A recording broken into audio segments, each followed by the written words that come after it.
कल एक्चुअली वो लोग कॉफ़ी हाउस में आए थे ये मोदी पारा कैंपेन के लिए। वो लोग एक मोदी पारा बोल के कैंपेन कर रहा है, लेकिन कैंपेन नहीं किया। एक्चुअली जो किया वो अंदर घुस के सारे टेबल ऑक्यूपाई करके बैठे रहे।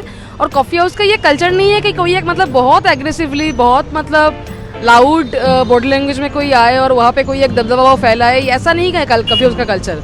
कॉफ़ी हाउस में इसके पहले भी बहुत कैंपेन हुए हैं, ऐसा नहीं है कि नहीं हुए। हम भी किए हैं, बाकी दूसरे पॉलिटिकल ओपिनियन के लोग भी किए हैं। लेकिन इन लोगों का जो एटीट्यूड है वो इन जनरली लोगों को बहुत गुस्सा किया। मतलब लोग एजिटेटेड हुए, मतलब काफ़ी लोगों को मतलब परेशानी हुआ इन लोगों के एटीट्यूड से। ये आके ये मोदी पारा, मोदी को वोट देना, मोदी को वोट देना, ये सब करके अंदर 10-15 मिनट रहे।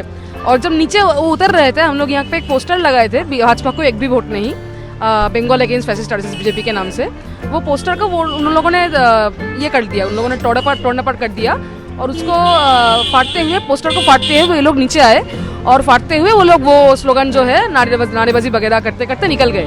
यही कल का पूरा इंसिडेंट रहा 4:30 बजे।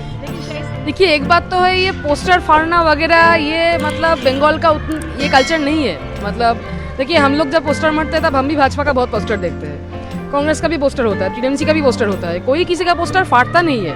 लोग अपना बात रखते हैं। अब ये पब्लिक का जिम्मेदारी है, पब्लिक क्या समझे, क्या ओपिनियन ले, पब्लिक किसको चूज करे। लेकिन ये उन लोगों का ही है, एबीवी भाजपा, इन लोगों का ही ये हैसियत है कि वो दूसरा कोई ओपिनियन वो सह नहीं सकते। मतलब कुछ भी दिखे, कुछ भी दूसरा कोई मतलब ओपिनियन दिखे, दूसरा कोई बात दिखे तो वो उसको फाड़ना है। ये बहुत इंपॉर्टेंट डिफरेंस है बाकी सब में और उनमें। एक्चुअली जो हम लोग का ये कैंपेनिंग चल रहा है, ये ओनली स्टूडेंट तक का सीमित नहीं है। ये बड़े बड़े जो कम्युनिस्ट सोच के लोग हैं, जो राजनीतिक में अलग ये करते हैं, जैसे लाल की राजनीति हो या फिर कुछ की भी, वो धार्मिक राजनीति से जो अलग है, उनकी ये सोच है कि बंगाल में एक अलग तरीके का राजनीति हो, जो प्रगतिशील हो, जो डेमोक्रेटिक हो। बस वो मिलकर हम लोग एक कैंपेन स्टार्ट कर रहे हैं, जिसमें एक सिर्फ स्टूडेंट है ऐसा कोई बात नहीं है। वहाँ पर बड़े बड़े आर्टिस्ट है, राइटर है, पोइट्री है, जो म्यूज़िक डायरेक्टर है वगैरह, सब मिलकर एक कैंपेनिंग स्टार्ट किया। जी देखिए, हम जहाँ पे खड़े हैं इस वक्त, आपने एक बात बोला कि आर्ग्यूमेंटेड इज बंगाली। उसमें मैं 2 और शब्द ऐड करना चाहूँगा कि ये जो जगह है, it is a hotbed of free thinking and progressive thought. और ये एक तरीके से बोला जाए तो बंगाल का एक ओवरऑल थॉट लाइन का एक सिंबल है। और बंगाल का जो पॉलिटिक्स है वो हमने सीपीआईएम के टाइम में एक तरीके का पॉलिटिक्स देखा, उसके बाद टीएमसी आया। लेकिन बंगाल का पब्लिक का जो थॉट प्रोसेस है उसमें हमेशा एक प्रोग्रेसिव और किसी भी तरीके का अगर उल्टे तरफ देखा जाए तो रिग्रेसिव थॉट के अगेंस्ट खड़े होने का एक जो टेंडेंसी है वो बहुत स्ट्रॉन्ग है इधर। और हम आज जो देख रहे हैं इधर, हमारे इधर 10 तारीख को एक रैली हुआ था, citizens against BJP RSS.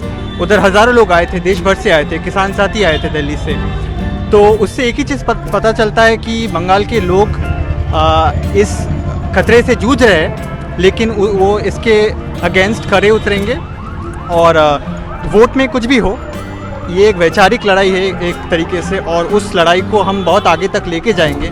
Bengal की आम जनता लेके जाएगी, बंगाल की स्टूडेंट यूथ वो आगे लेके जाएंगी। और जब तक ये फैसिस्ट एजेंडा राइट विंग का ख़त्म नहीं होता, उसको हम एक तरीके से बंगाल के थ्रू पूरे देश में फैला नहीं पाते उनके अगेंस्ट ये मूवमेंट, तब तक ये चलता। पहली बात बहुत है। और एक चीज़ जो इम्पॉर्टेंट है और वो पॉइंट आउट करना बहुत ज़रूरी है कि बीजेपी का नेशन वाइड, जैसा एक तरीके से कह सकते हैं राइट विंग जो मूवमेंट जो फैल रहा है, उसका एक बहुत इम्पॉर्टेंट पार्ट है उनका कल्चरल मूवमेंट। बंगाल के केस में ये बहुत एक डिस्टिंक्ट डिफरेंस है कि बंगाल का जो कल्चर है वो एक तरीके से देखा जाए, हम सबको पता है कि कल्चरली वो बहुत रिच है, और in terms of progressive thought वो बहुत रिजिड है। वो आगे चल सकते हैं, बदल सकते हैं, लेकिन वो पीछे नहीं चल सकते, जो इन अ सर्टेन वे बीजेपी का फोरमोस्ट थॉट कहा जा सकता है, बीजेपी आरएसएस का, कि देश को पीछे लेके जाओ, हज़ारों साल पीछे लेके जाओ। तो उसको ये सिटी रेजिस्ट करेगा। जो लोग अभी तक रास्ते पे नहीं उतर पाए, जो लोग रैली में अभी तक नहीं दिख रहे, इसका मतलब ये बिल्कुल नहीं है कि उन लोगों में ये थॉट आ नहीं रहा है, वो लोग इसको रेजिस्ट नहीं करेंगे। वो घर के अंदर से शायद वोट के टाइम पे या फिर उसके बाद भी वो ये लड़ाई किसी न अपने अपने तरीके से चलाते रहेंगे। देखिए, ये बात में तो 2 चीज़ मिक्स है मुझे लगता है। एक है कि भाजपा का ये जो राजनीति है, ये जो डबल इंजन वाला लॉजिक भाजपा बोल रही है, देखिए डबल इंजन तो बिहार में भी है, गुजरात में भी है, यूपी में भी है। अब नॉर्थ ईस्ट में वहाँ पे त्रिपुरा में वो आ गए, आसाम में वो आ गए। आप त्रिपुरा देखिए, बहुत सारा गवर्नमेंट नौकरी वाला करने वाला आदमी, उन लोगों को निकाल दिया गया, उन लोगों का वेतन कम कर दिया गया। आप यूपी में देखिए, एक के बाद एक घटना हो रही है। एक मुसलमान का बच्चा था, वो मंदिर में पानी पीने गया, बहुत बुरी तरीके से पीटा गया उसको।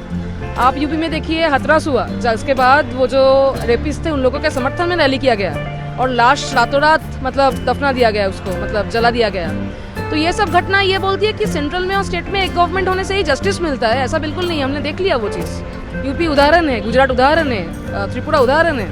तो इसलिए हम लोग यही उदाहरण, अब देखिए बंगाल के लोगों को पता नहीं है। जो बंदा 10 घंटा दिन में रोजगार करता है फैमिली चलाने के लिए, उसको टीवी देखने का उतना वक्त नहीं मिलता है, उसको उतना पता नहीं है। तो यही बात हम लोग प्रचार कर रहे हैं गाँव गाँव में जाके कि आप देखिए दूसरा राज्य क्या हुआ है वहाँ पे।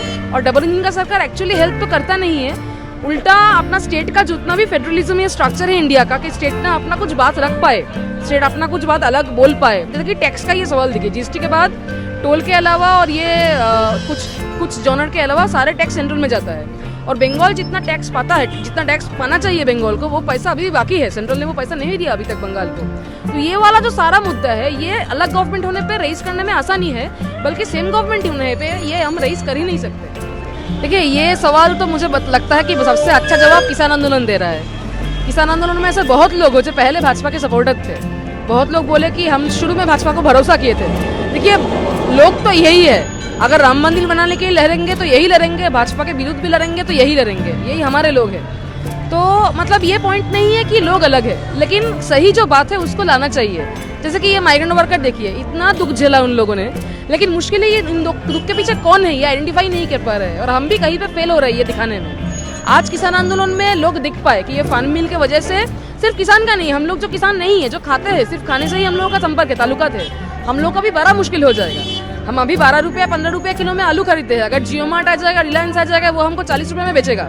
मार्केट बोल के कुछ भी चीज़ का एक्सिस्टेंस नहीं रहेगा, तो हमको भी नुकसान होगा।